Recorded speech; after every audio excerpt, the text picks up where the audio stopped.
Okay, hvala za potrpežljivost. Čisto kratka, ker se me nekaj loteva. Sem drugače pa v angleščini. Kako krčite? Ja, ne v angleščini. A res? Ker so razni študenti. Ja, lahko imaš ti so resno, nisem smisliti. Ne, nič ne pisali, ne. Mislim, Meni vseeno, vseeno. če se... Kaj lahko razkaj angleščini? Ja, of course. Ne, je sigurno, ti pa... Ne, jaz samo pozdravim. Ravno prej sem Nane Wolke danes z nami, zaključujemo počasi 11. sezono ALUO uho. Ravno prej sem ji potarnala, da maja je že zelo težko publiko dobiti med našimi študenti zaradi razstave in vseh ostalih procesov, ampak mislim, da danes ni bilo tega problema. Tako da hvala lepa, da si z nami, zdaj sem kar preklopila vtikanje. Nana je diplomirala pri nas leta 2018, predtem na AVI, potem je nadaljevala v Londonu, zdaj je v New Yorku, še ogromno ostalega dogajanja naprej. ALUO uho je v osnovi nastalo zato, da predstavljamo naše alumne, tako da se zelo veselim predavanja in ti predajam besedo. Hvala, Sara. Hvala vsem, ki ste prišli. Vem, da, switching to English. Thanks to everyone that came here. I know that you're very busy right now. I remember being a student here and May was always so stressful, so thanks so much. I'll keep it brief, but hopefully entertaining. I always thought that when I was a student, nobody ever told us how they got to where they were. So hopefully today will be a kind of a little biography through different places and studios and situations that brought me to where I am today. So maybe that helps someone, take that extra step. But yeah, that's me. I think this is 2004. I was a very quiet and awkward little child, so drawing and kind of painting always came naturally to me because I didn't really have to interact with people. So my parents were also very particular, quite strict, it was, a pretty military environment in the house. So they were encouraging activities that were silent. I loved rock music and metal later on in my growing up period. And I took once my dad for a guitar lesson to convince him to enroll me into the guitar school, but that did not work out well. So maybe that's why I'm still here today doing the art stuff instead of something else. But I did get to work with musicians in a different way, which I'll get to later on. But yeah, I think it's interesting how you kind of always get to, where you're meant. It's just the path that it's kind of has many routes and you have to follow those routes and kind of believe in what you're doing. I grew up in Fujine, which I don't know if you know what the vibe was in the 90s, but I'd never told anyone until I was probably 25, which is 5 years ago. So I was really ashamed of that, when I was growing up. It was yeah, especially I think in the 90s, early 2000s, there was a huge stigma around it. And yeah, when I was going to Osnovna šola Toneta Čufarja, which is a nice school in central part of Ljubljana, nobody was from this area really. So I kind of felt like I was sticking out and I had to, sort of protect my space. My dad is kind of a crazy MF. Not gonna curse here.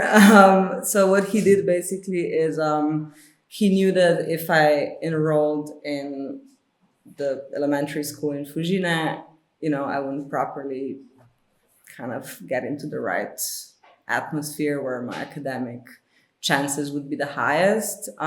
So he decided to go to Tone Čufar, which is in central Ljubljana, and begged the principal to get me in, which I don't know how he managed to do that, but it happened. And I kind of feel like he passed the torch on to me that day when I was 6, and I kind of felt ever since that I have to, carry it now. So that was probably the first instance where I felt like, oh, okay, I've been giving a little bit more chances right now because someone had that leap of faith in me and thought that, you know, I should be granted a good environment.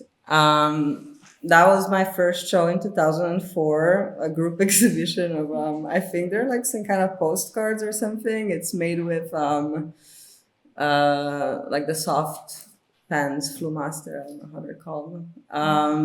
It's not very professional, but it's kind of cute, and I was very proud of the product. And yeah, we have like a lot of photos of that in my house, and then I feel like, oh, that's, you know, first group exhibition. I don't know how old I was. I guess like 8. Yeah, it's cute.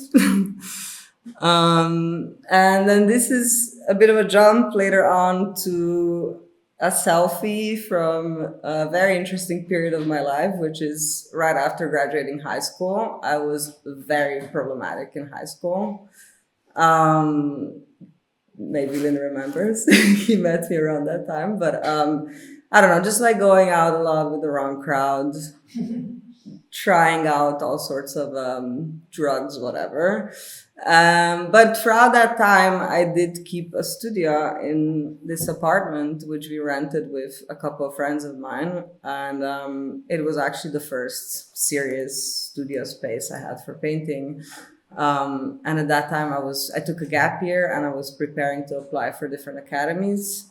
I was a bit disorganized, so I remember that I forgot to apply to ALUO that first year. But I managed to like catch the deadline for AVA, which was always like also a really interesting program to me because it has like a bit more of a, let's say, Goldsmiths, Cal Arts inspired module, which was focusing a lot more on like each discipline separately in the first year. So you would try yourself out in like painting and sculpture and installation, and it was quite conceptually oriented, which was something that was already felt like a good fit for me, because even though painting was always something that came naturally to me, or just felt like a good medium for me to work with, I did always have an inkling that I wanted to work with installation as well, and sound and other media.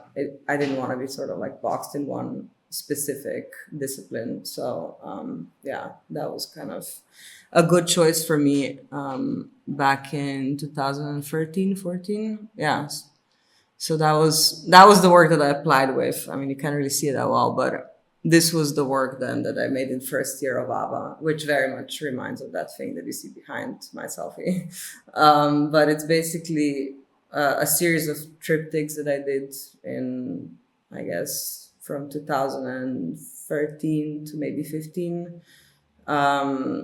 Maybe this one is the most successful because I think already at AVA they really pushed us to kind of be a bit more vigilant about how we finish the work and how we present the work. For the first time, we kind of learned how to photograph your work properly, which I think is so important. You know, one thing that I learned early on at AVA is that you really have to produce like good documentation of your work, and I really can't emphasize that enough.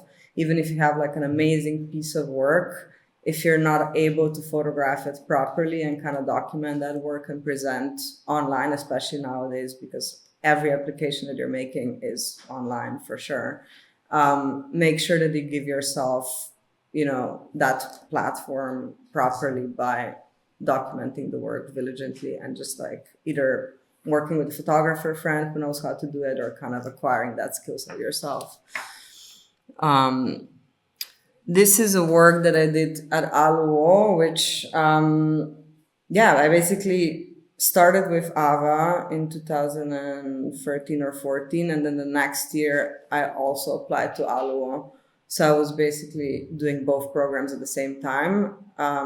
It was challenging because the schedules were just like not, you know, cooperating. And I think both sides were, at least at that time, not too excited for me to be studying at the other school. But looking back, I think it was a great choice because ALUO has this more traditional approach to how you learn to paint and draw, and that is still a skill set that I use today. At the time, I thought it was not very cool, and I wanted to be doing other things, but in a sense, I think they kind of forced us to really spend time with the medium.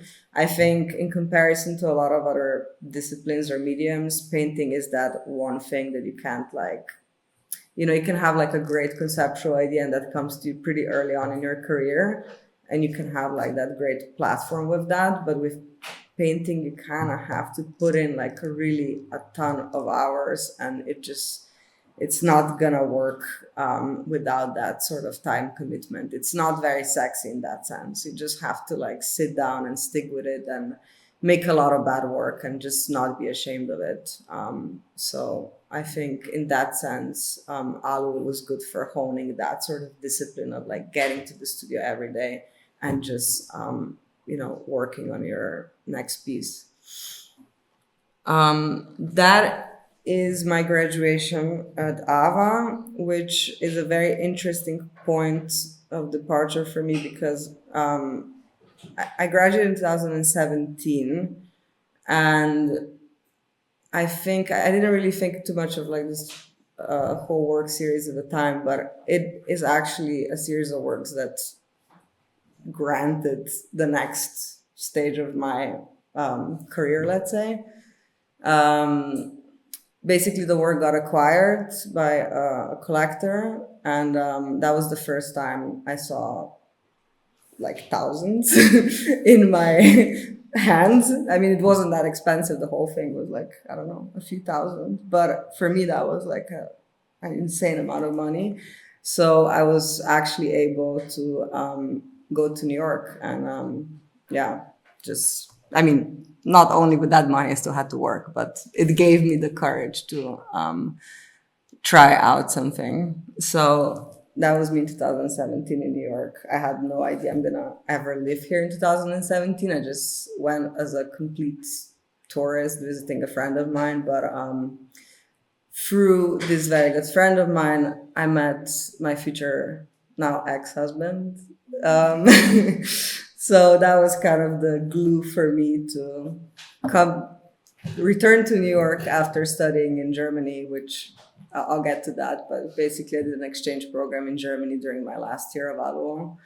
And then after finishing that program, I basically returned back to New York, and with that money in hand, just started grinding away, which is kind of still what I do today, to be honest. This is Leipzig. During my last year of ALUO, I was an exchange student at HGB. I don't know if you still have the same exchange program with them. It's a good school. I was studying with Mika Riedel. He's a German, more conceptual artist who works a lot with prints and painting as well, but in a very interesting way. Basically, he's kind of drawing from his personal archive and repurposing that for the work. So it was a good fit for me because it was painting, but it was again a bit more conceptual and installation oriented. The work I made wasn't great, to be honest, but I think the German model was kind of interesting because in comparison to AVA and ALUO, there was still a lot of engagement from the mentors in both schools. They would, at ALUO we have a professor coming in every day. At AVA we had tutorials twice per week at least and lectures. So there was a lot of engagement with us. But in Germany, because Mika Riedel at the time was with David Zwirner, a blue chip, very well-regarded gallery, he didn't really have time for us. So he would only come once per month for 3 days. And the first day he would show us his work and we would comment on his work. The second, he was okay, look guys, I'm doing this show in the museum right now. What do you think about this? Should I do that? He was basically getting free critique from us. And then usually that evening he would take us to a very nice restaurant. We were able to order anything off of the menu. So it wasn't I know. Yeah, we got paid in nice food and some good advice. He was actually the first person to talk about what it means to work with a gallery, which was very interesting because at that point I didn't just really know what it meant even to work as an artist with a dealer. So he was my first contact with, like, let's say, this very kind of intense, sort of regimented artist schedule. Yeah, then the second day he would take us to a show. So we would see an exhibition together, usually at the museum or go around galleries. And then the third day he would maybe comment on the work. He would select a few people, maybe like 5, 4. If he liked something, he would say 1 or 2 sentences. If he didn't, he just like cross his hands and kind of like, all right, next. So what I'm trying to say is that, like, you were, as an artist or like a student, you were kind of alone in the studio. A lot of Germans, for some reason, also loved renting a studio in Berlin because it was a cooler city than Leipzig. So nobody was really at the school. So I had the biggest studio ever. And I was just like really lonely, to be honest. So I kind of figured out during that year that, okay, I like studio practice. Because before that, I was never really sure. In fact, I think when I was finishing AVA, I've had this brief moment where I was considering studying law just to like switch it up and like have a realistic career. But actually in Leipzig, I was like, oh no, I think this is, it's kind of what's supposed to happen. So I really started enjoying the routine that I imposed on myself, which is basically what you need to do with your own time as an artist. You need to find a routine that works for you and like be very disciplined and just keep at it, and stuff will, eventually lead places. But if you don't have that kind of like a regimen, it gets a bit too confusing. I mean, unless that's just what works for you. But in my experience with a lot of artists, I think everyone is actually very boring. Like, you think that people are doing crazy things, but they're actually like in the studio working away long hours, and they have like a pretty specific schedule. So yeah, don't be afraid to be a bit like, regimented. It really starts now, where you're building this kind of discipline and this kind of rigor. Oh yeah, that was the money that I got for the first show, and that was the first meal that I bought. I went to McDonald's, which is like my favorite place. So I was like, oh, this is such a treat. So yeah, I still have this. And it led me here, which is a tiny New York apartment with my soon-to-be husband. That was my studio in New York. The couch area, the kitchen area. I don't really know how we lived there because there wasn't really space for anything. I don't know how I survived either, to be honest. Because I mean, now when I live in New York, I'm like, oh my God, I'm like earning money and I still don't know how I'm doing it. But like back then, I guess it was a bit cheaper in 2017, 18, but still, like, I have no idea. I was cleaning apartments. I was working at a gallery unpaid. I was doing gigs. I was an art assistant on Kim Kardashian's Met Gala party. I was doing a lot of weird stuff, but it kind of worked. I don't know. I always had a feeling I had like a little angel guiding me to like money to make this thing work. But I swear to God, it never felt like a very comfortable endeavor. And that's something that I think you need to understand. Even now that I'm sitting here, I still have moments where I'm like, what am I doing? So it's really like, it's not an easy path. You have to like have really thick skin, unless you have like a really good trust fund or like generous parents, then yes, that's amazing. But if you don't, it's it's kind of stressful throughout. And that's just the reality. Like, even when you're sort of successful or the optics of your work are really good, that does not mean that you're swimming in money at all. You're just like operating at a larger scale, paying more money for the studio, you're paying more money for production. I think that comes to like the very small segment of people where the work is selling for quite a bit of money, and there's like a proper balance that makes sense. But I haven't quite achieved that point yet. So just so you know. Anyway, all that being said, during that time in New York, during my first year, I was working on my first solo exhibition, which was actually sort of my graduation show at ALUO as well, which took place in Stekleni Atri.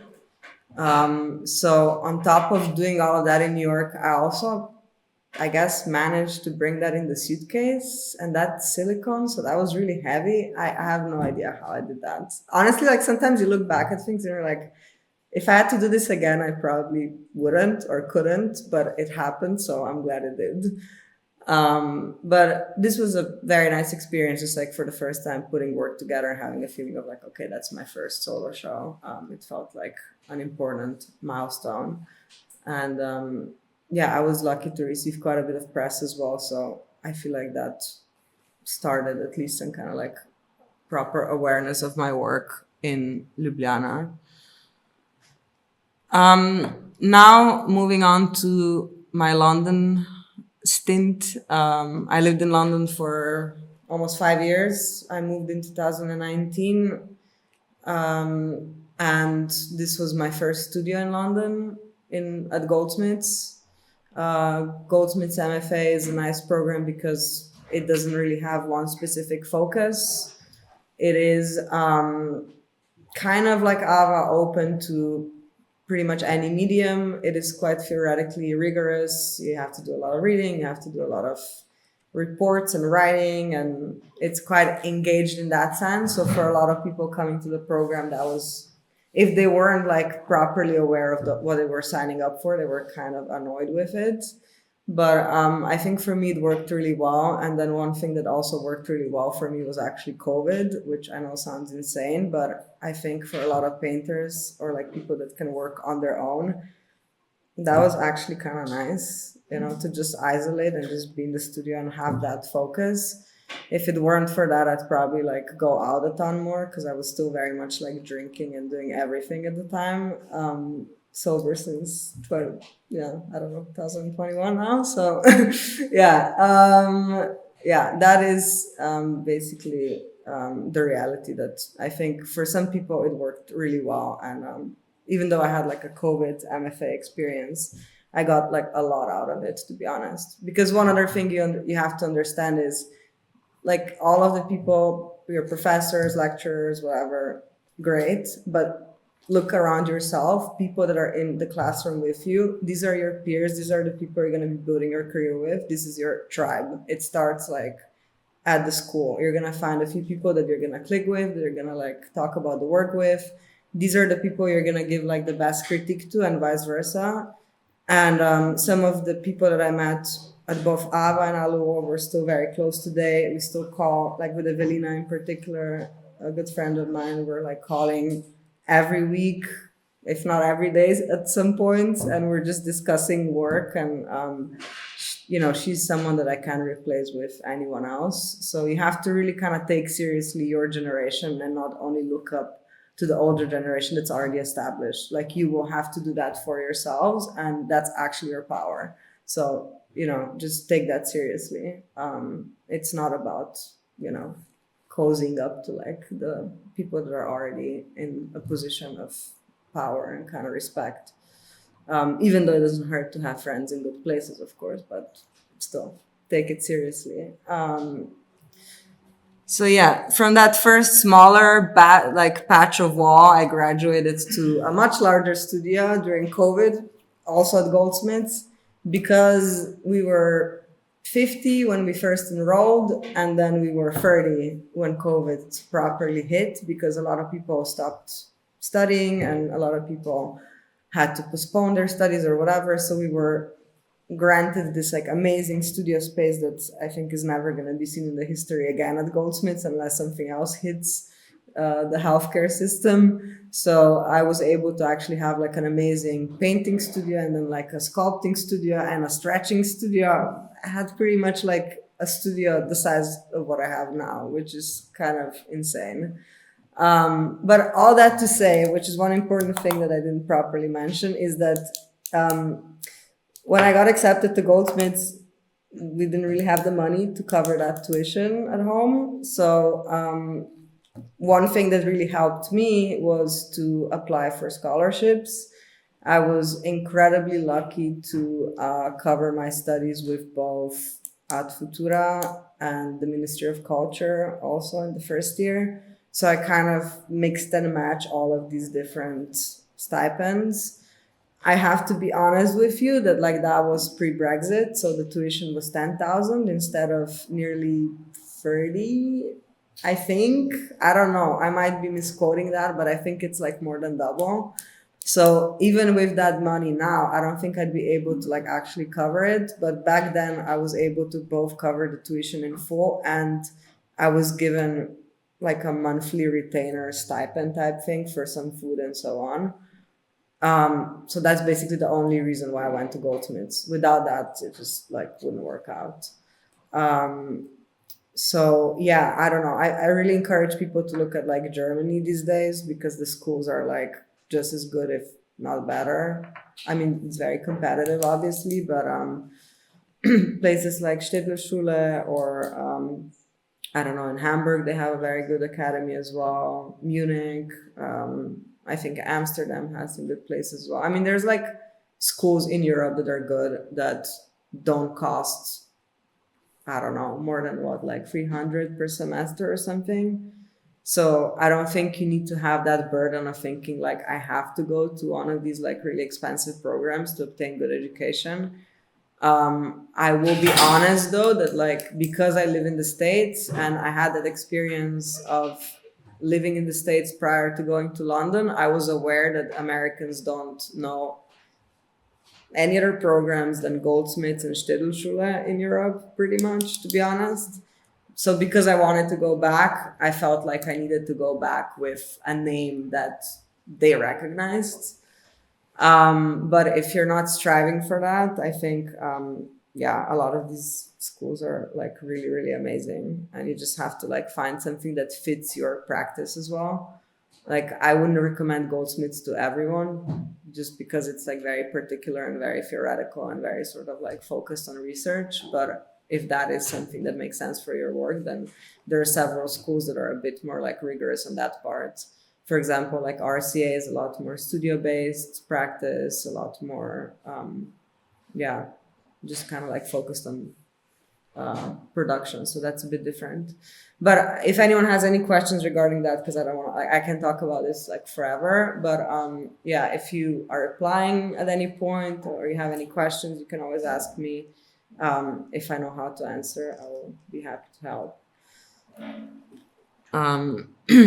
Yeah, that was COVID time. I got kicked out of the studio because we organized a party for a friend of mine. But just to like show you, basically, like you can make your studio anywhere. I mean, obviously it's annoying when you have larger work, but you know, for a period of a few weeks or like months, you can always like work out something.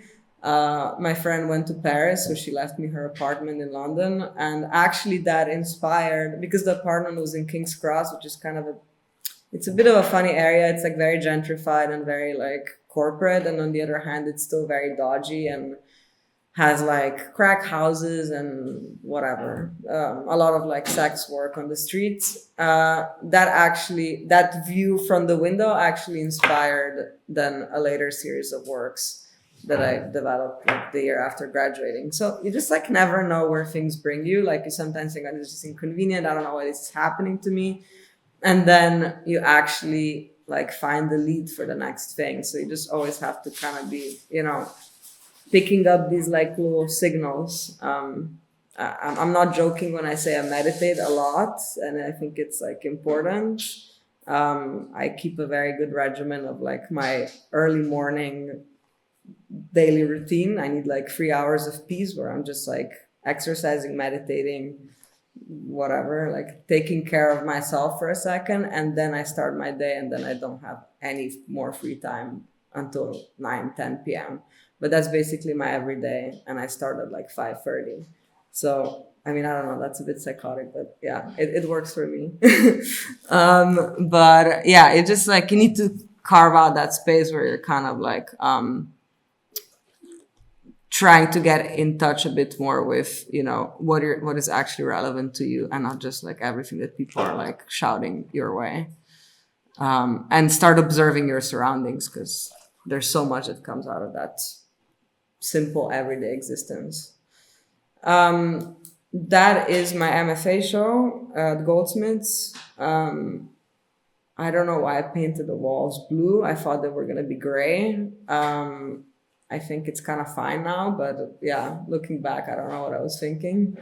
One thing that I can say out of this whole experience is, you know, at Goldsmiths, they were very, as I said, like kind of snobby about things having to be, you know, very clever and always, you know, justified, etc. But then 2 weeks before the graduation show, the MFA show, which in the UK is kind of like really a big deal. Like a lot of galleries come, a lot of like important people come through, collectors and so on. And one of the most like rigorous and like sort of stuck up professors came up to me and said, okay, look, I know that your work can do well on the market, so I'm gonna give you this. Like, you just need to pull together a show that like kicks ass visually. Like, people need to remember you. You have like good work. That's it. And before I was trying to do something else with this and trying to be a bit more like sophisticated, and then we just put together paintings that, you know, were kind of good, and it worked. So I think.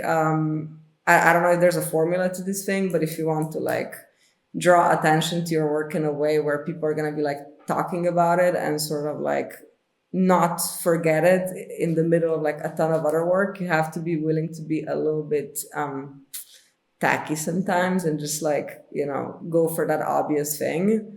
Because nobody's going to be stopping at the MFA show really going into depth into what you've been researching. Unfortunately, it's a bit more like an art fair. Art fairs are also, you know, made for sales, basically to draw attention, to bring you to the booth, to like cover, you know, that like sales requirement. So basically, it's a lot more about making things simple and digestible for the viewer.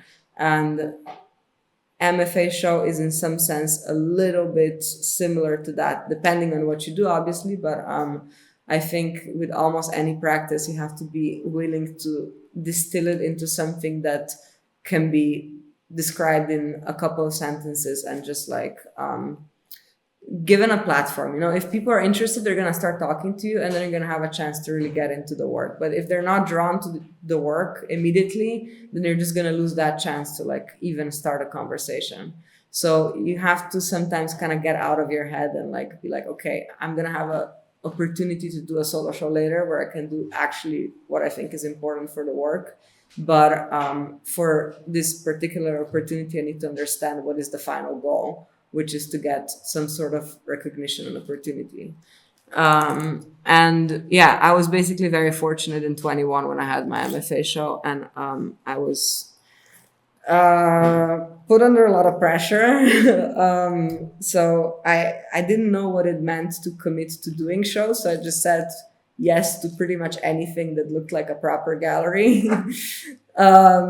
which ended up, you know, I was really put under like a lot of stress. Basically, that was like my holiday. In this, like, yeah, I was in Greece with my ex-husband, and I converted this like room into a studio. So I didn't have a summer. I was just, everyone was like having a nice time, and I was painting away, and I was losing my shit. And yeah, basically a lot of like, you know, I had like addiction problems, whatever, drinking, etc. And that was the spike of that. Just like I couldn't deal with my anxiety. I made really bad work really bad work. I don't know, the work that, like, looking back on it now, I'm like not proud of. People still think it's nice or whatever, but people often, you know, I mean, they're gonna say like things. You have to like have your friends and people that you trust tell you what's good work and bad work, because yeah, the rest is kind of dubious. But that was the show that I did right after graduating in September, which was way too short. Imagine, like, I graduated in July. We had to write a dissertation until August. And I made 3 solo shows before January of 22. Like, that's not what you should do. So don't do that. If you get a lot of offers and opportunities, like, space it out. People won't immediately drop you and go away. I was just so afraid that I'm not going to have this opportunity ever again. But the thing is that when you rush things, you make bad work, you get stressed out, you just like don't know what you're doing. Sometimes good things come out of it, I'll be honest, but like overall, I don't think it's like a sustainable practice and it's just not good for your work. So you have to always make sure that work comes first. If it's like not good enough, then it shouldn't be shown. And when you're put under such pressure, then you make compromises, and then you'll, look at these photos later on and be like, oh, I wish this didn't come out of the studio. I wish I just kept that for myself. Because you can always keep bad work for yourself, slash it, throw it away, it doesn't matter. But it's good to make bad work, don't get me wrong. It's just don't show it. Don't show it. I still say that to myself now because I'm still rushed now. And sometimes I'm like, oh, I wish we didn't show this one. But yeah, anyway, pace yourself, trust your intuition. Every time I go against my intuition, I end up regretting it. It's always crap. But out of that rush and out of that like panic, I did come to something that now makes a lot of sense for my work and kind of is leading into what I'm actually doing. Which, yeah, basically, as you know, I work with painting, but the way I get to painting is maybe a bit different. The process itself is basically like a filmmaker's process. I work with crews and with film crews and actors and costume designers, musicians, composers, all sorts of different people to get to the footage, which I then separate into image and sound. I'll paint from film stills and images that I take on set, and then separately take that sound recording from that like time period when we shoot, to inspire or like literally like become kind of the backgrounds to the show.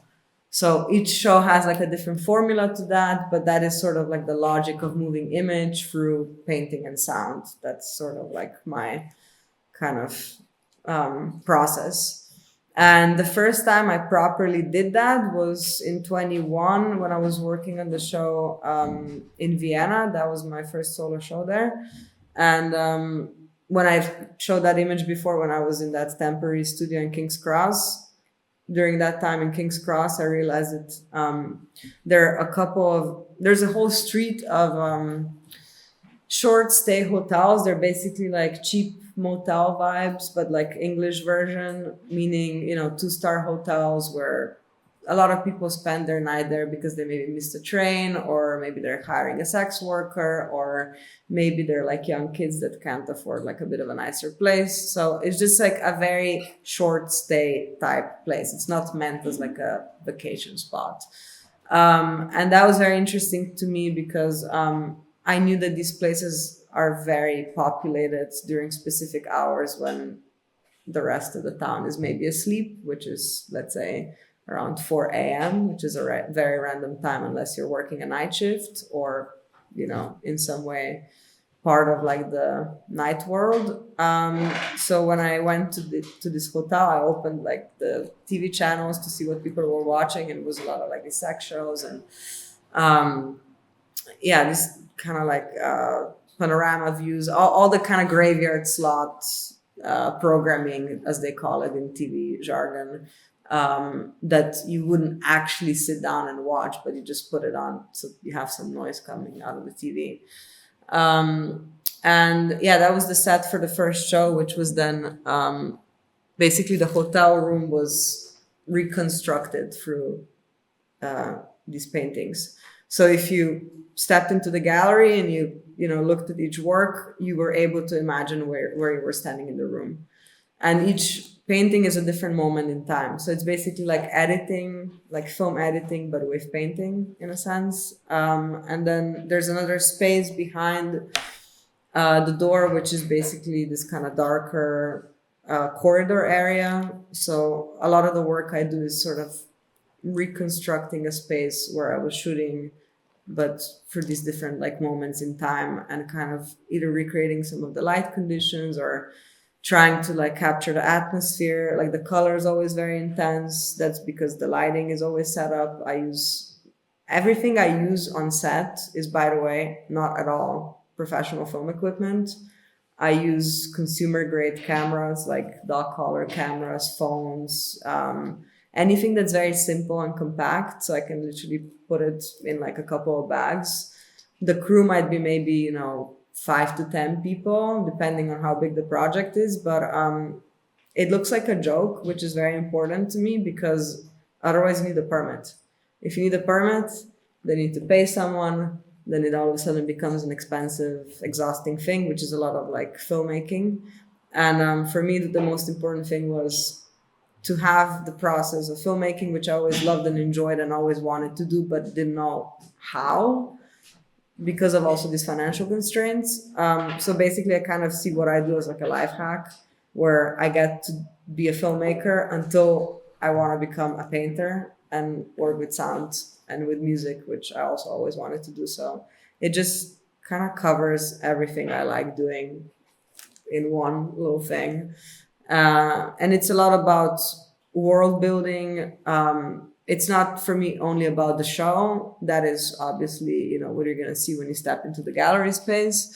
But it's also about like priming the context beforehand, either like suggesting at what the context is or pointing at some other question in this whole discussion, which might not be directly addressed with the show. But I always feel like nowadays we're anyway on Instagram or TikTok or whatever. Before we ever get to an exhibition, we learn about that through social media. And I feel like it's very important, or at least for me, very like interesting tool to use that promotion time period of like 3 weeks ahead of the show to start putting out material that might be in some way either guiding towards the show or actually misleading in some kind of way, depending on what I want the conversation to be before the show ever starts.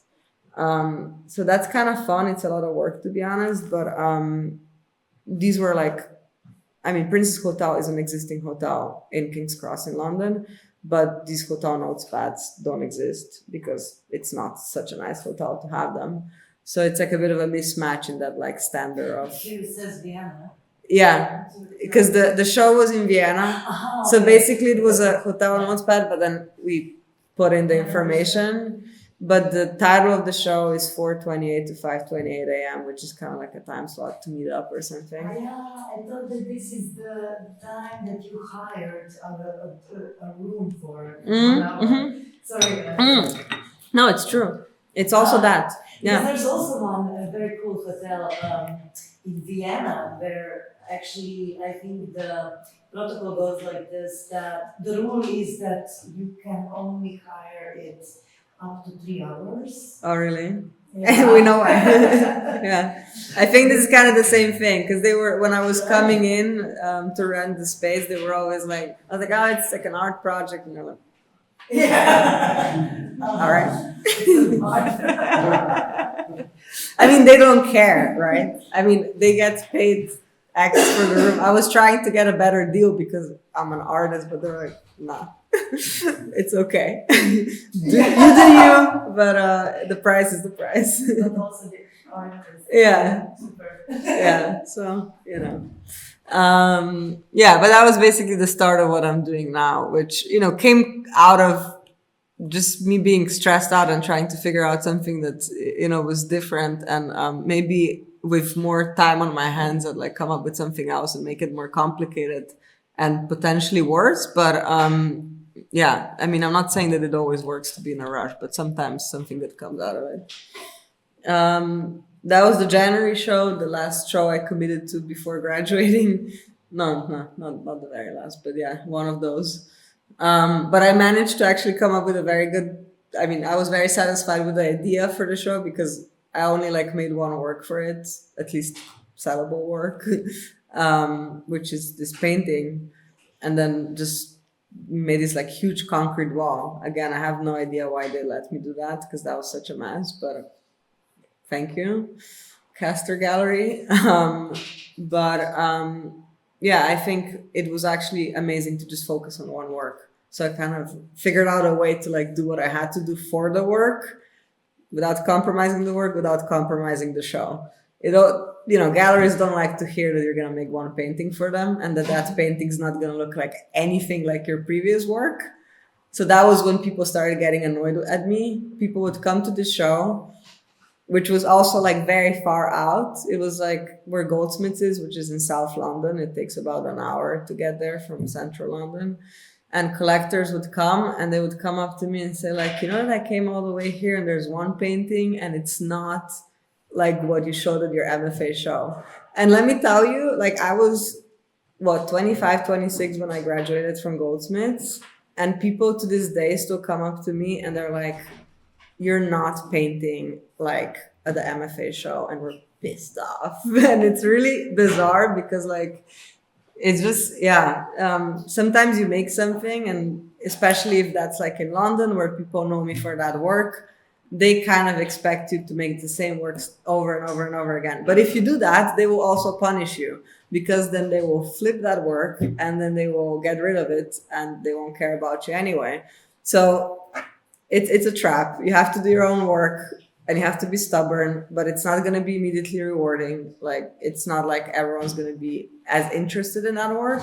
But the serious, interesting people, like journalists, like curators, whoever like is properly kind of involved in art on a bit more like a cognitive level, will notice that eventually, and that will give you the platform to actually get into also like institutional shows eventually, and more kind of rewarding environment for the work than just like commercial shows. But yeah, that is the trap, like working with it's obviously nice when people pay for your practice with buying a work, but you can also quickly feel like you owe them something, which you don't. So yeah, you do you. This is my first studio out of Goldsmiths. I was so incredibly happy to have the space. It was very cold in here and very hot at the same time. It was absolute hell. The door was something that you could just unscrew, but whatever, like it had walls and it had like nice sunlight. And this is my friend Evelina. We studied at AVA together and we still talk on the phone and see each other super often. And that's what's important in your career. Your tribe, your people, and your studio. The rest, not that important. This is my show from 2022, which was actually the first show with the gallery that also represents me in London, Nicoletti. They are now also considered a part of my tribe because they've been taking good care of me and nice to me, which is not every gallery. Galleries can also be absolutely satanic. So, it's kind of like having a relationship. You're dating someone and, first date's nice, easy. Second date, very good, like restaurant. They pay for your drinks, whatever. Then third date, all of a sudden there's some crap. And then you have to let it loose. And that's exactly how it works with galleries. It's like dating. You have to wait it out, see how it is. Don't rush into a relationship. Don't get married immediately. Wait and see how it is, and if they prove that they're worth your attention and your time, and they can actually do something for that 50%, because they will take it.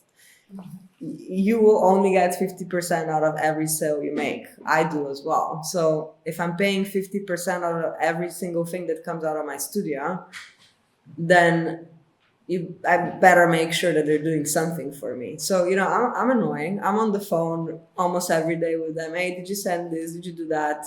Can you get me this? Pay for production, pay for my ticket. Yeah, absolutely. And like, people are afraid to ask for that. And that's another thing. If someone is willing to work with you and if you're bringing in money, then you're able to negotiate. Just because you're an artist doesn't mean that you're not you can be business minded. This is a company and a business. Like Nane Wolke Studios is a company as well, and it needs to run smoothly. So what I do is when I was initially offered to work with a gallery, I was a bit obnoxious because I was 27 at the time and definitely not in a position to ask for this, but I still asked for a studio retainer, which is usually something only blue chip artists get at a major gallery. What is a studio retainer? Basically like a, like a monthly payment towards my studio. For what you were working on, right? Just for my rent. Oh, That's separate of my production. I get paid for it's production. like a salary or stipend. Yeah. Basically, yeah. So I was like, okay, if you want me, then this is how much I want for my studio every month. And they sat on it and then they said, okay. And I'm still paid to this day now from 2 galleries. Because now I have a New York gallery as well. I was like, okay, if you represent me, the other guy's paying something, so you better be paying as well. But do they then subtract that from the No. selling? No. No. Okay. This is just for me. Yeah. Just for me to have a nice studio. Yeah. Because I can work in a bad studio on a big work. If they want a big show, then, it's expensive in London or New York, then pay for it. So yeah, I don't know. Don't be afraid to ask for things. Like if they say no, they say no, whatever. But if you put yourself out there and say, okay, I think I'm bringing this and I know what you're taking. What can you do for me for that 50%? So even if they don't make a sale, for example, in 3 months, which happens, sometimes there aren't any sales for months. I get a retainer, so I have a peace of mind to know that I can always at any time cover my studio, which is the one most important thing for me. So it's just like a matter of preserving your, your day-to-day existence. You don't have a steady job. Nobody's going to pay you. I don't have a second job. So, what I earn from my sales is all I have. So when they're paying me this retainer, I know that how much I need to bring in every month to live comfortably somewhat. So yeah, you need to understand what you're getting out of that deal because they definitely understand what they're getting out of it. You're working for them every day in your studio. So how are they working for you?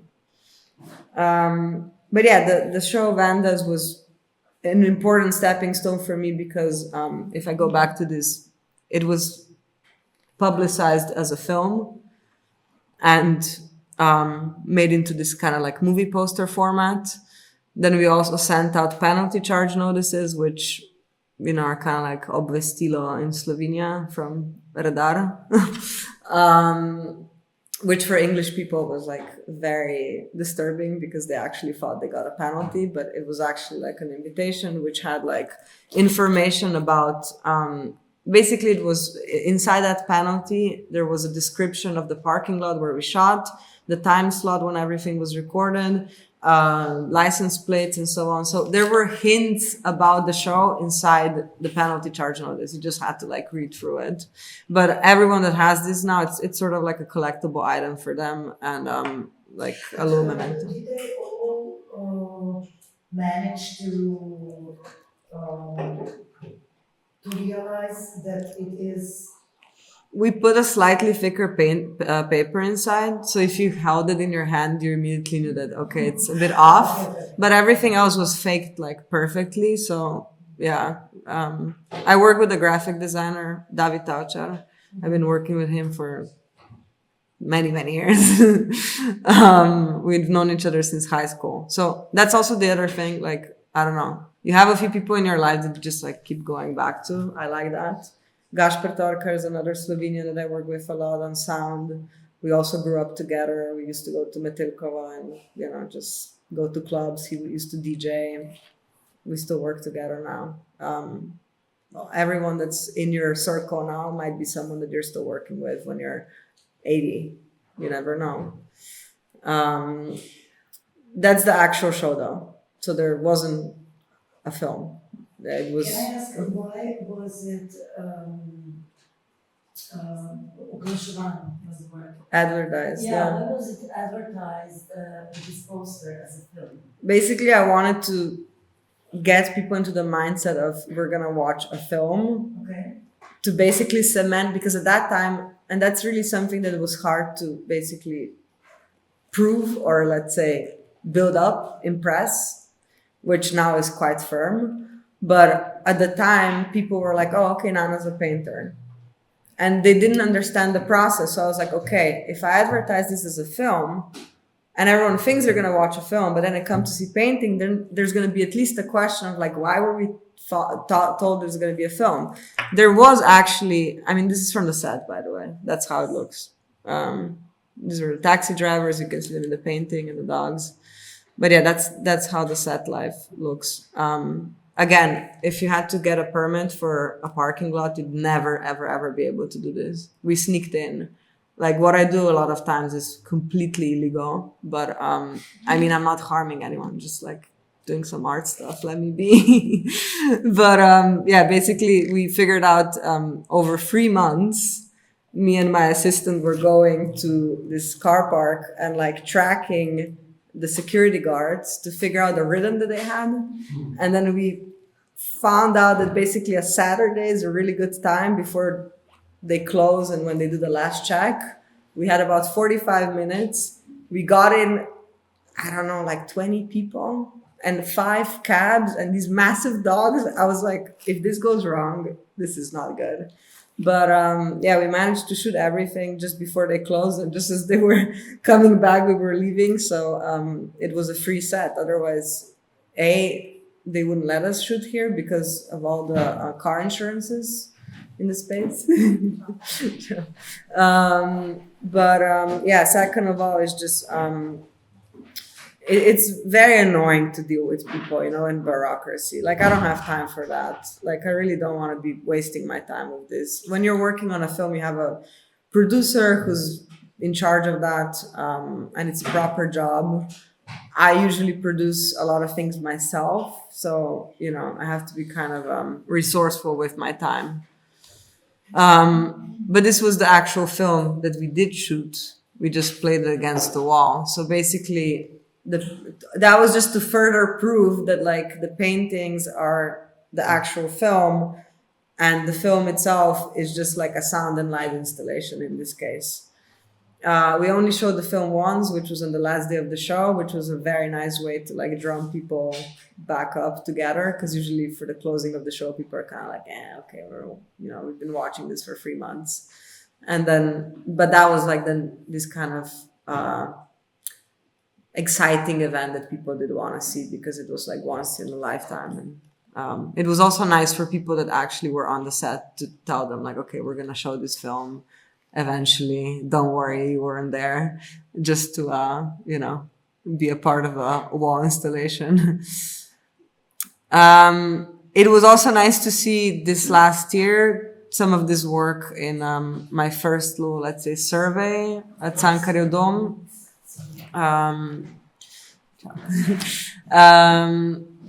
It was the first opportunity for me to actually show some of the newer work in Slovenia, but also, just to again see a work that I have done almost like 5 years ago, which is kind of a special moment because then you get to reevaluate some of your work. Like some of the work you're going to see and say like, oh, this is actually better than what I thought it was when I first made it. And then some of the work you're going to be like, okay, I definitely made progress. But it's important to see some of that earlier work just to understand, what you're doing. Because when you're making it in that moment in time, you just don't really know what it is until much later. So always also try and keep some of your work that you're working on in the studio, like a part of a series, for example. If you have like 10 works that you're making, try and keep 2. It can be tough, especially if, the market wants your work out and about in galleries. But that's still something I'm actively like fighting for, just to keep some of the work for yourself and also to be able to like go back to it and, see it again. This was my last solo show in New York last year, for which we sent out fake invoices for a veterinary check, which were 28 something thousand, which by the way is not a made up number. This is very much a researched amount that a dog on Upper East Side is charged for travel passport, baths, teeth cleaning, different vaccines, etc., etc. So I just basically what I tried to do with this is send out an invoice that was kind of pointing to this idea of like what is a life worth in a very expensive, privileged, old money part of New York. And then when the show opened, there was no actual indication of the dog, but the POV is kind of weird. It's very low to the ground, and that is because everything was shot for a dog camera.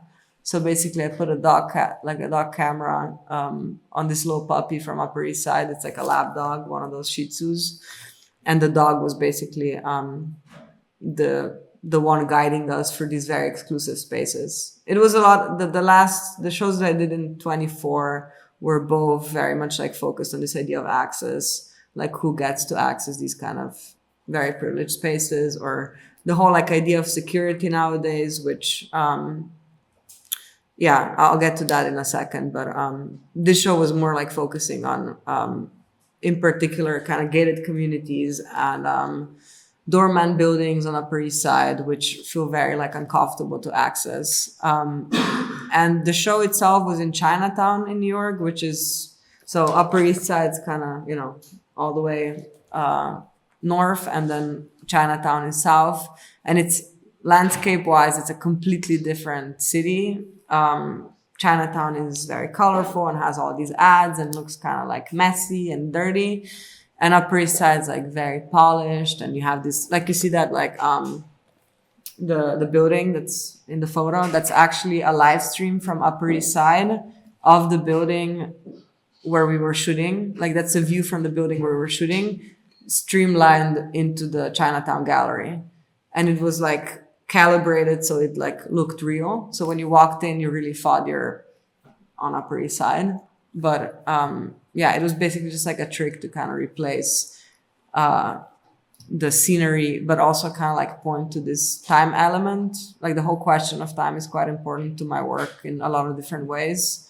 One is reconstructing a certain period of time in which we shoot on set and kind of like rethinking what it means to work with that like time period. And the second one is more like linked to this idea of also, because painting itself, there's like a hand to canvas time that you spend with it. It's like a very particular medium in that sense. So for me, this whole idea of spending time with whatever subject you decide to paint actually has to be very intentional. And the next show that I'm doing is kind of focusing a lot more on this idea of like love between the sitter and the one painting, and kind of spending time through the working process, which is like an age-old idea. Like, I mean, if you look at any of the earlier works, I don't know, from Nane to wherever, like each bigger name basically had like some sort of like a muse or like someone that they wanted to depict and spend time with. So painting has like a time element that's like interesting in that regard. That's maybe not as obvious as like with film, for example. That was us installing the screen, so we had to like break the wall, install the whole thing, and redo the wall. So it's like a lot of like times it looks like it's a very simple thing, but it actually, to achieve something clean and easy looking, you have to put in like a ton of work. And I was very happy to work with the galleries that wanted to actually do that to their gallery, which is not everyone. And that was the second show from last year that was in Basel during Art Basel, in the young section that's called Liste. This work was also shown later on in Moderna Galleria during UFRI Triennial. Basically, again, it's looking at this idea of access, but more through a perspective of security cameras, especially intercom speakers. I was thinking a lot about especially Ring cameras. I don't know if you're familiar with that as much, but in the States it's huge. Basically, you just like get a Ring camera for $100 off of Amazon. You put it on your doorstep, and all of a sudden you have like a, you know, security that you can watch on your phone or like communicate with your neighbors via an app.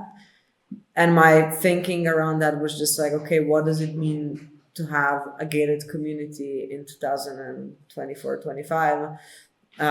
It's not as much about like the gate anymore. It's not as much about these like physical barriers. It all of a sudden becomes a lot more about access and through, you know, basic technology that we have on hands and these kind of like interconnected groups that are informing each other about what's going on in the neighborhood.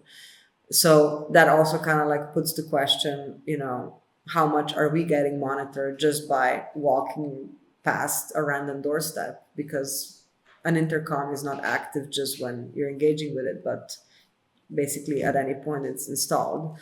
So anyway, not to get into all of that, but that is kind of the second show that was dealing with a similar theme, but from a different perspective.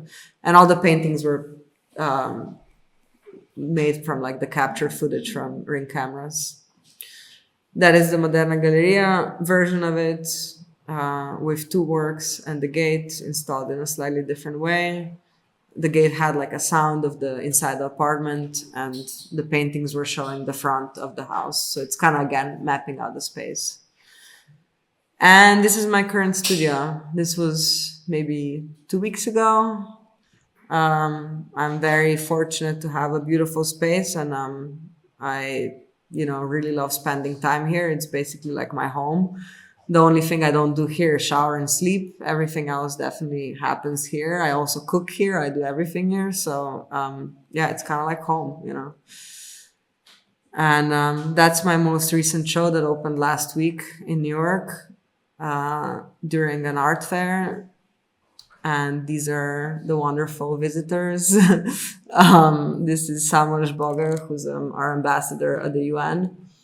I'm very happy that, like, you know, I mean, the little girl that you saw at the beginning of the PDF would never think that like the ambassador of Slovenia at the UN would come to my shows and be such a fan. But it's really like lovely to have all sorts of people kind of come to the work. And that's one thing that I think is the most important for me, is to be able to just communicate with anyone, from people like Samuel Boger to Anna Delvey.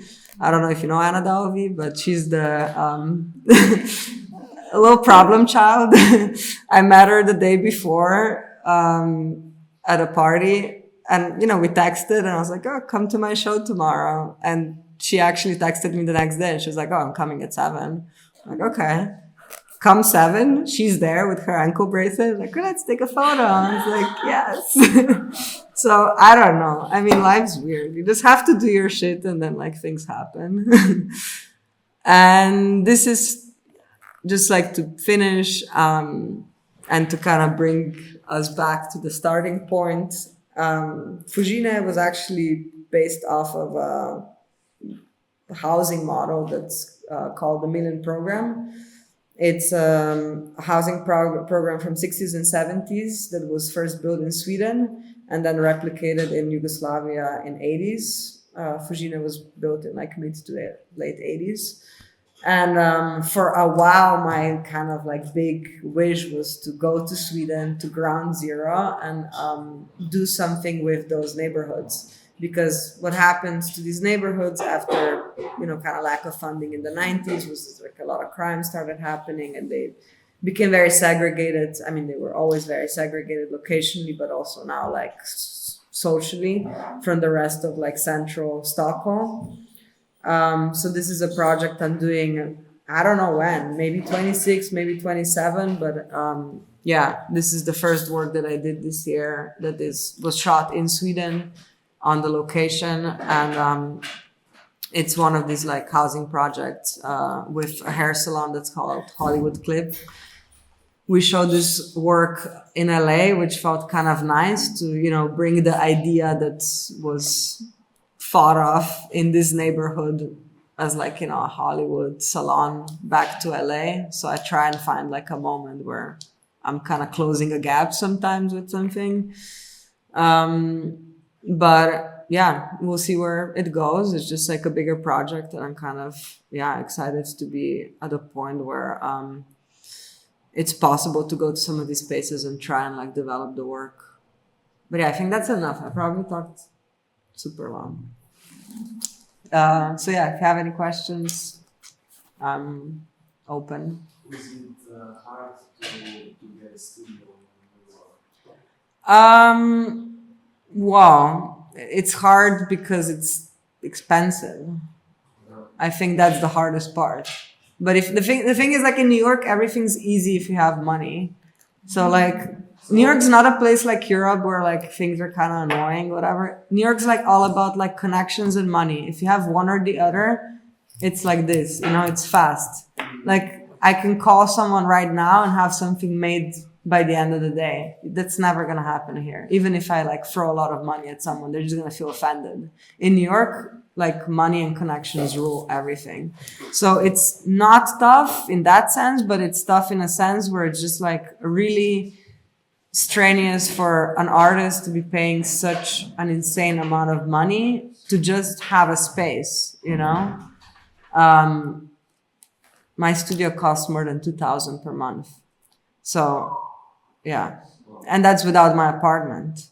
So when you add that up, it's just like stressful to live in a city like that. So I can earn, my sales can be pretty good or whatever, but the expenses are so high that you just, you're...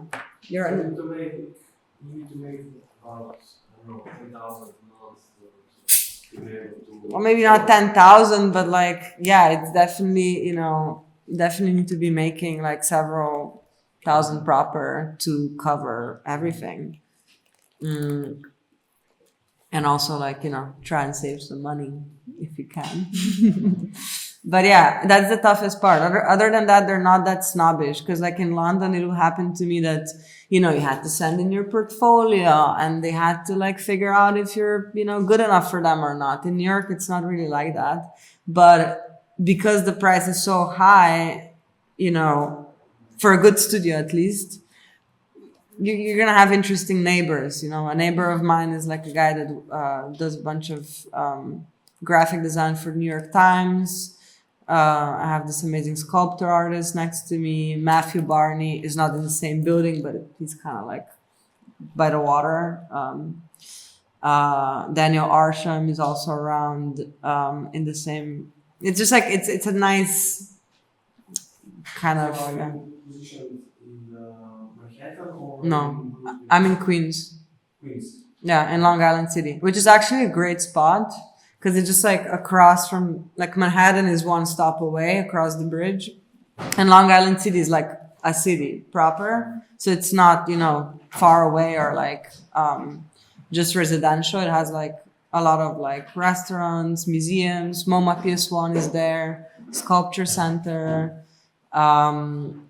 It's a really great place actually. And it's quite safe, which is the other thing that like in London, can be a bit tough. Mm-hmm. Yeah. Because Manhattan is much more expensive. It's definitely more expensive. And also like one thing that I get annoyed with in Manhattan is that like you don't have peace.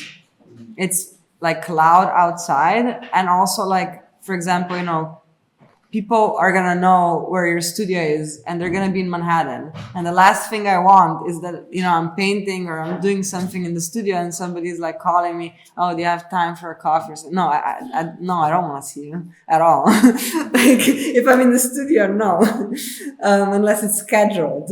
But that's like, that never happens in Long Island City. Nobody ever just like goes to Long Island City, like safe. So, but it depends how you work. But I would hate that. Because I have friends that like have studio in Manhattan, which is smaller and same price as mine. And it's just hectic, you can't focus. But it depends on the practice. I mean, some people need to be out and about and they don't need a big studio. Maybe Manhattan's better. Yeah. Anything else?